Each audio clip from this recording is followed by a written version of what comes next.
din anul acesta?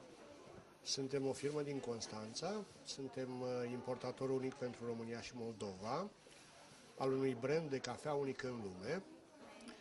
Este singura cafea din lume, 100% naturală, în amestec cu plante medicinale și condimente naturale.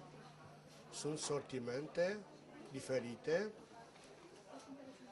Unul dintre ele, de exemplu, ajută, 6 plante din conținutul lui ajută la recuperarea energiei fizice și sau mentale. În același timp, 6 dintre plante pot genera un proces natural și sănătos de slăbire. Un alt sortiment este o cafea afrodisiacă. Mai există un sortiment de cafea care a fost gândit special și dezvoltat pentru a veni în sprijinul bolnavilor de diabet zaharat.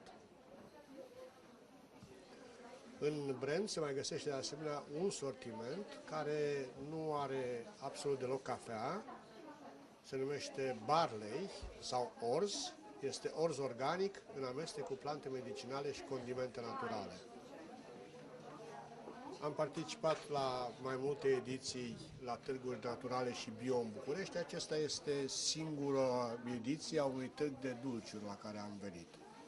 Ediția anterioară au fost Organic Fest sau alte târguri de gen.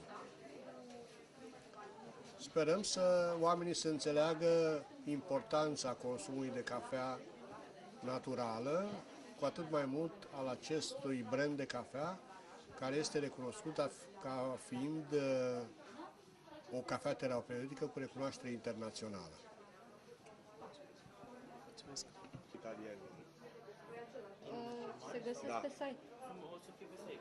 Dacă intră știre, o să fie pe site acolo. Online? TV. Da? Poate fi descărcat de acolo?